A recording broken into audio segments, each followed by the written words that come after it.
Find out information on those runners. Now, Kalisha Whitman joins us with reaction from one local runner. Kalisha. Linda, this is something that's hard to hear about. It's even more difficult to look at those images. And if you know someone who was participating in that marathon, just the agony of it all is indescribable. I did talk to a member of the Birmingham Track Club, Jennifer Andrus, and she actually ran the marathon last year. She says it's usually a time of celebration, but she says because of what happened, this has turned into a time of fear and uneasiness. She said she first became aware of the bombing via social media networking sites.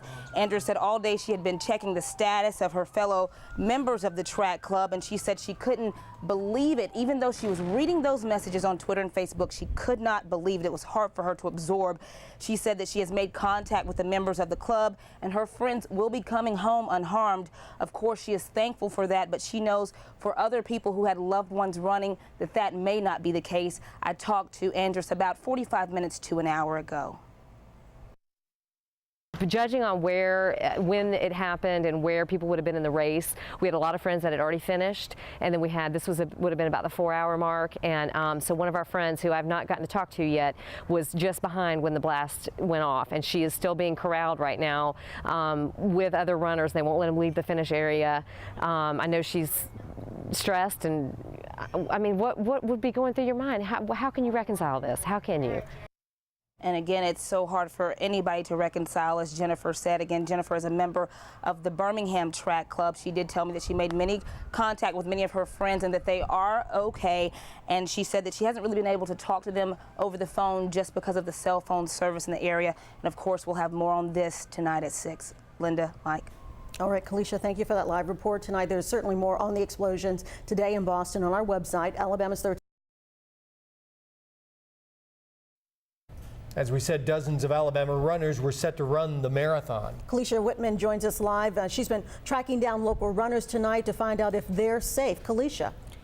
I have been, Linda, and you know, I actually spoke to one runner, Randy Lyle, who was participating in the marathon just before we went on the air with this newscast. Lyle told me that this wasn't his first marathon, but it's a marathon that he has always dreamed of running. He was at mile 25.5 getting ready to approach that finish line there in the 26-mile stretch, more than 26-mile stretch, and he said that he was stopped and that he didn't understand why, and he was ready to proceed. Let's go ahead and hear from him now, his account after he was stopped.